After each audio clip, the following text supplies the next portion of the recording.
Continuamos con la serie Carta del Apóstol Pablo a los Efesios.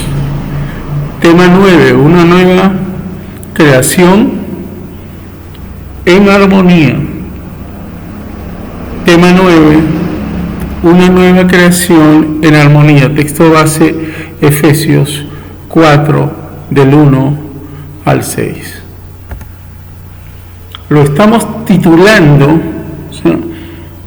el tema ya lo hemos presentado, pero lo estamos titulando llamados a una vida digna de la vocación en la unidad del Espíritu. Llamados a una vida digna en la vocación en la unidad del Espíritu. Como siempre, nuestras introducciones son parafrasear el texto para tener un poco más de claridad. Dice el texto: yo preso en el Señor, está hablando el apóstol Pablo, os ruego que andéis como es digno de la vocación de su llamamiento. Sean humildes y amables, pacientes, tolerantes unos con otros en amor, se refiere al amor de Cristo, solícitos a guardar la unidad del Espíritu en el vínculo de la paz que viene de Dios. Hay un solo cuerpo y un solo Espíritu, así como Dios los ha llamado a una sola esperanza de salvación, del 1 al 4. Y terminamos los dos últimos versículos que dice: un solo Señor, una sola fe y un solo bautismo, un Dios y Padre de todos, el cual es sobre todos y por todos y en todos. Versículos 5 y 6. Vamos a ir al desarrollo del texto. Como siempre, porque nos da, hemos dividido el texto en dos partes. Del 1 al 3, guarda la unidad del Espíritu. Es, digamos, la demanda que podríamos decir. Dios nos ha escogido para tener vidas dignas al llamado que hemos recibido. Esto es ser humilde, ¿no?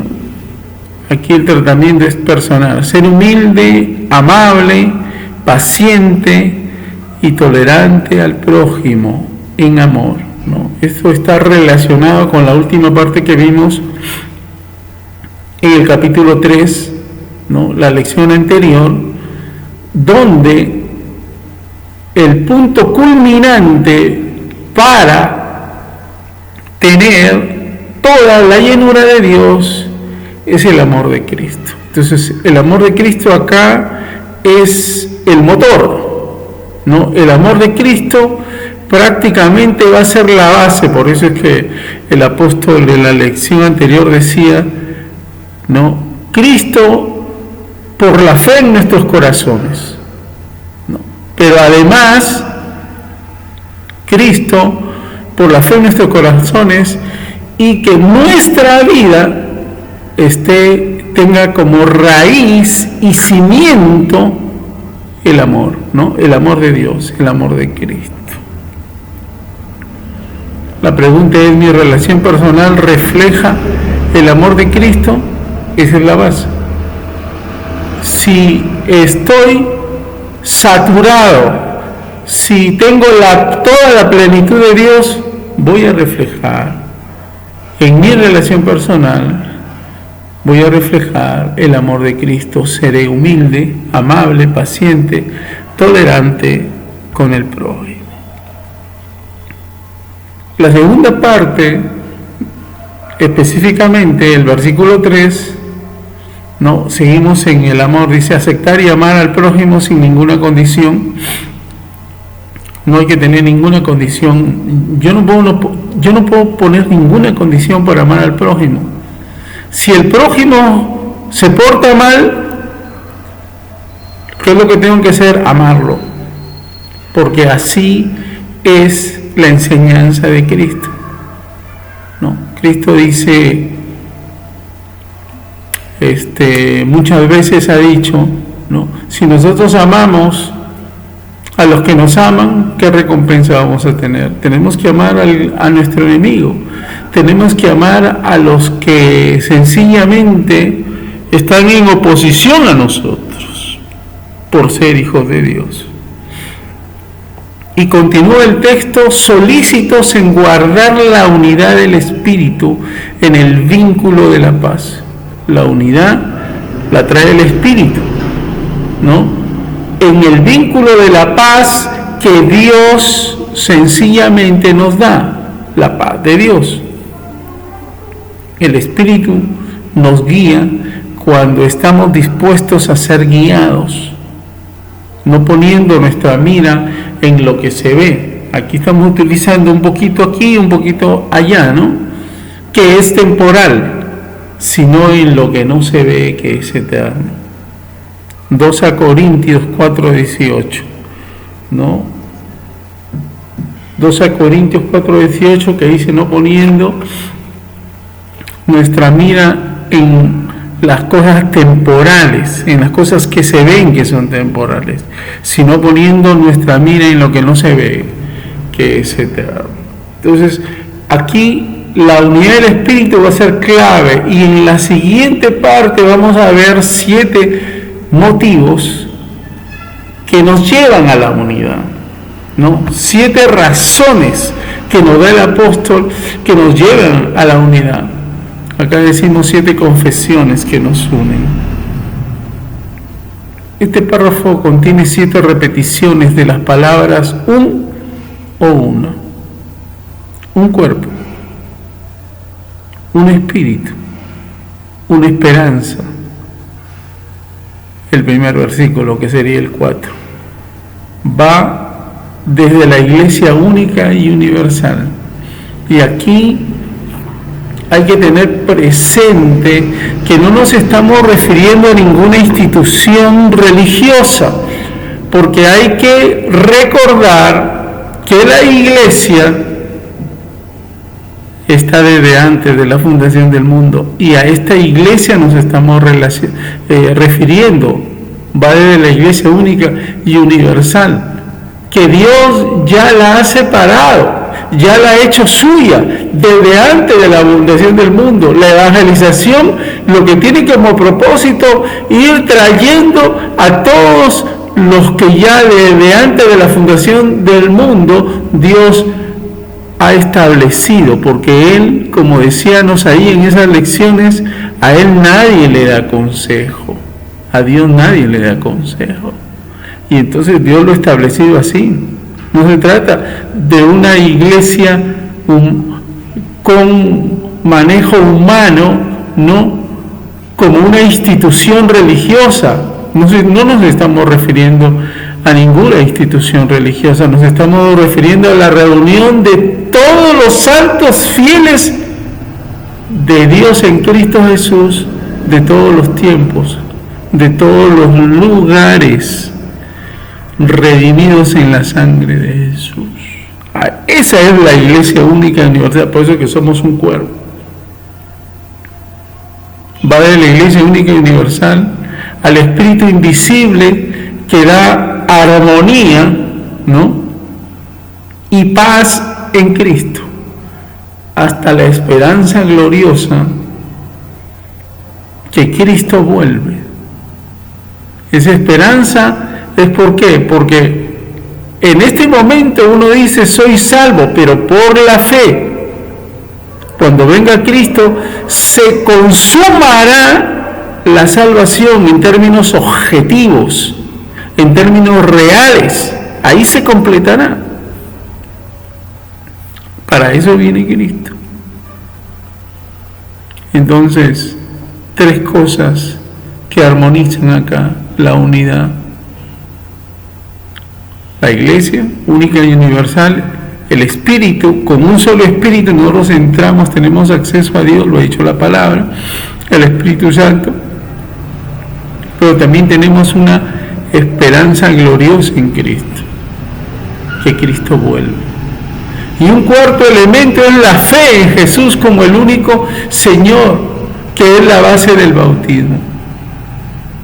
Hay dos razones, hay una sola fe. ¿Cuál es la fe que salva? ¿Cuál es la fe salvadora? La fe en Jesús. No nos vamos a engañar. Si usted tiene fe en Jesús y se lo ha manifestado, es de Dios. Pero si usted tiene una fe por fe o cualquier otra fe, pero que no es la fe de Jesús, esa fe no sirve. La única fe salvadora es la de Jesús, el Cristo. Y el único bautismo que vale es el bautismo en la fe de Jesús. Por eso que los ministros lo que tienen que hacer, Jesús, que dijo en la Gran Comisión, ir y hacer, ¿qué cosa? Discípulos en todas las naciones, bautizándoles. Entonces el ministro, ¿qué va a hacer? Va a bautizar en el nombre del Padre, del Hijo y del Espíritu Santo. Porque algunos quieren confundir, ¿no? Y dicen, ¿tú en qué nombre te has bautizado? Utilizando lo que dijo el apóstol Pedro en el pórtico de Salomón el día que cayó el Espíritu Santo sobre ellos, el día del Pentecostés. ¿Qué dijo el apóstol Pedro? ¿No? Arrepentidos y bautícese cada uno en el nombre del Señor Jesucristo. Y no lo está corrigiendo al rey, lo que está diciendo sencillamente es que el ministro, el siervo de Dios, bautiza en el nombre del Padre, del Hijo y del Espíritu Santo. Y el que se va a bautizar le dice al ministro, vengo a bautizarme en el nombre de Jesús, el Cristo. Se acabó el problema. Ahora, y la última razón por la cual hay que mantener la unidad en el Espíritu equivale al Shema diario de los judíos, ¿no? ¿Cuál es el Shema diario de los judíos? Deuteronomio 6:4 dice, oye Israel, Jehová nuestro Dios, Jehová uno es. Y entonces ahí la palabra Dios es en plural, está hablando sencillamente de la divinidad. ¿Ok? Vamos a mirar eso, porque mañana yo estoy respondiendo a un insensato que está diciendo que Jesús no es Dios, ¿no? Y está diciendo inclusive, siempre lo ha dicho, que es seguidor de Cristo, ¿no? Pero se trata de un falso Cristo, ¿no? ¿Por qué? Porque está atribuyéndose cosas que no son. Romanos 10, del 9 al 12, lo voy a leer también, dice que si confesares con tu boca que Jesús es el Señor y creyeres en tu corazón que Dios le levantó de los muertos, serás salvo. Porque con el corazón se cree para justicia, pero con la boca se confiesa para salvación.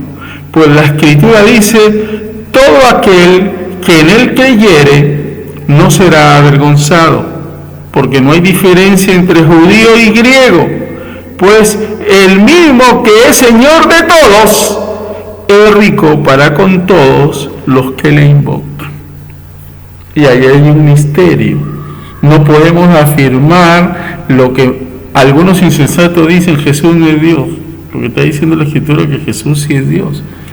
Pero también hay que mirar el 29 de Deuteronomio, se lo dejo como tarea, donde hay, la Escritura dice que las cosas reveladas le pertenecen a los hombres, pero las cosas secretas le pertenecen a Dios. Entonces Dios no ha revelado algunas cosas.